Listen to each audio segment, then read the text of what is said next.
আসসালামু আলাইকুম গাইস, কেমন আছেন? আশা করি ভালো আছি। আলহামদুলিল্লাহ আমরা অনেক ভালো আছি। আজকে বানাবো আমি রসমালাই। এই রসমালাইটা খুবই ইজি, বাড়িতে বানালে খুবই ইজি বানানো যাবে। আর বাড়িতে কটি উপকরণ থাকলে বানানো যাবে। প্রথমে আমি এখানে 10 টাকার প্যাকেট 3 প্যাকেট নিয়েছি। নিয়ে আমি 1 বাটি মতো গুঁড়ো দুধ দিয়েছি। তারপর ওই বাটিতে 3 ভাগের 1 ভাগ মতো ময়দা নিয়েছি। তারপরে আমি 3 চামচ মতো ঘি নেব।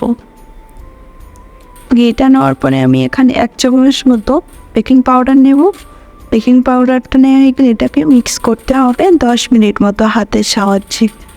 10 মিনিট মতো মিক্স করার পরে এটাকে এমনভাবে মিক্স করতে হবে, ঘির পরিমাণটা একটু বেশি দিতে হবে। মোটো মারলে যেন মোটো হয়ে যায়, আবার ভেঙে যায়, এমনভাবে মাখিয়ে দিতে হবে। তারপরে আমি গাইস এই কটি উপকরণ দিতেই হবে, মাস্ট, এটা স্কিপ করলে হবে না। তারপরে আমি মাখানোর পরে এখানে আমি লিকুইড দুধ নেবো 1/2 কাপ মতো। লিকুইড দুধটা লাগবে, এখানে পানি দিলে বা কোনো কিছু দিলে হবে না, এখানে লিকুইড দুধটা লাগবে। তারপরে আমি লিকুইড দুধটা দিয়ে ভালো করে মাখিয়ে নেবো। মাখানোর পরে এটা অনেক হাতে লেগে যেতে পারে এই সময়টা, কিন্তু হাতে লাগতে একটু সময়ের পরে যখন ঘির তেলটা বার হবে তখন হাত থেকে এমনি লেবে যাবে। একটু ধৈর্য ধরে এটা মাখিয়ে নিতে হবে।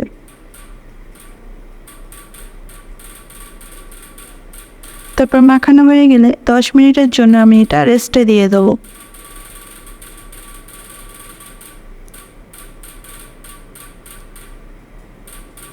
রেস্টে দেওয়ার পরে আমি এটা নিয়ে চলে এসেছি। এই সময় এই পর্যায়ে অনেকটা ঘি বার হবে। ঘি বার হয়ে আসলে বুঝতে পারবেন যে আমার ডোটা পুরোটাই রেডি। তারপরে আমি হাতের সাহায্যে এটা কেটে লম্বা লম্বা ল্যাংচা স্টাইলে রসমালাই বানাবো। আজকের এই আমার চ্যানেলে গোল রসমালাই আছে, চাইলে দেখে আসতে পারেন। এটা ল্যাংচা স্টাইলে রসমালাইটা বানাবো। ডিম ছাড়া এই রসমালাইটা খেতে আরও মজা লাগে। আগের ভিডিওতে আমি ডিম দিয়ে বানিয়েছি, আপনারা অনেক ভালোবাসা দিয়েছেন, তার জন্য থ্যাংক ইউ গাইস। এই ভিডিওটা চাইলেও আপনারা দেখতে পারেন, এটাও খুবই সুন্দর হয়েছে গাইস। একবারে চাইলে ঈদ আসছে সামনে, স্পেশাল ঈদেও বানাতে পারেন এই রসমালাইটা। কোনো মেহমানের জন্য যদি বানান তাহলে সে অবশ্যই আপনাকে অনেক ভালো বলবেন, আর খুবই টেস্টি লাগবে খেতে। তারপর আমি হাতের সাহায্যে সবগুলো কেটে নিয়েছি গাইস। তারপরে আমি এটাকে 300 গ্রাম মতো লিকুইড দুধ নিয়েছি।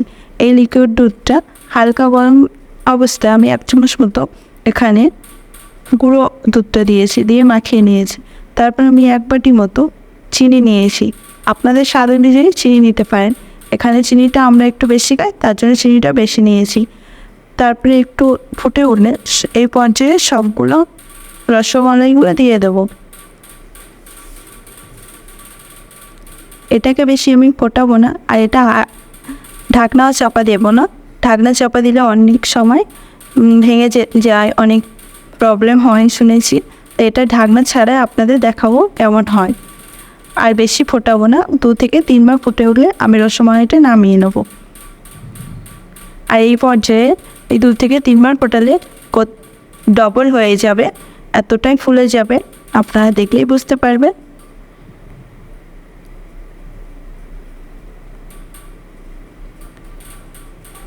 হুবহু দোকানের মতনই হয়েছে, দোকানের চাইতে দ্বিগুণ টেস্টি হবে। চাইলে বাড়িতে ট্রাই করে দেখতে পারেন। দেখতে পাচ্ছেন ফুলে গেছে কতটা। এই পর্যায়ে আমি নামিয়ে নেব। আর বেশি গ্যাসের চুলাটা হাইতে দেবেন না, তাহলে অনেক সময় রসগোল্লাগুলো ভেঙে যেতে পারে। পুরো নর্মাল টেম্পারেচারে দিতে হবে। তারপরে আমি প্লেটগুলো তুলে নিচ্ছি এখানে ডেকোরেশন করার জন্য।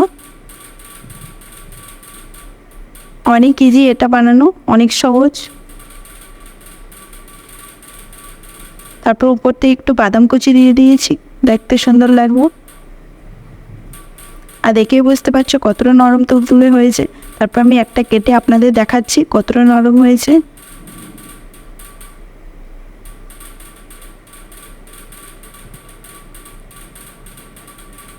একদম সফট হয়েছে, দোকানের থেকেও সুন্দর।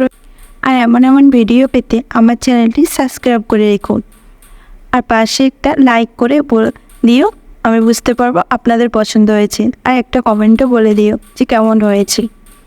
এমন ভিডিও আপনারা পাবেন আমার চ্যানেলে। আর একটি রসমালাইয়ের ভিডিও রয়েছে, চাইলে ওটাও দেখতে পারেন। ওটা ডিম দিয়ে, এটা ডিম ছাড়া আজকে দেখিয়েছি। এই পর্যন্ত আমার ভিডিওটা ভালো লাগছে অবশ্যই লাইক দিও। আল্লাহ হাফেজ।